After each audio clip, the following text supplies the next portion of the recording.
काँग्रेसचे राष्ट्रीय प्रवक्ते अतुल लोंढे आपल्यासोबत आहेत. अतुलजी, धर्मेंद्र प्रधानांचा अखेर राजीनामा झालेला आहे, कसं पाहता?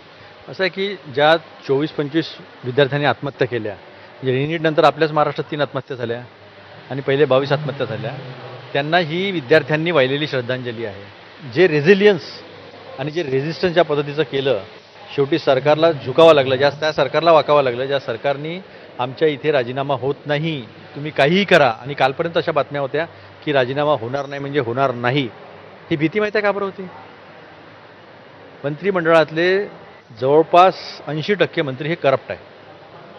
त्यामुळे यांचा राजीनामा झाल्यानंतर इतरांनाही राजीनामे द्यावे लागतील अशी परिस्थिती देशात निर्माण होईल, म्हणून हे राजीनामा द्यायला तयार नव्हते. पण hats off to all students. त्यामुळे एकंदरीत आता ही फक्त सुरुवात आहे.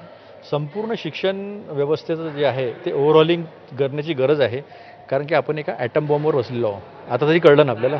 थोडक्यात हे आंदोलन सुरूच राहिलं पाहिजे जंतर मंतर. आमचं असं म्हणणं नाही आहे. आमचं असं म्हणणं आहे की सरकारने पूर्ण इमानदारी दाखवावी ना.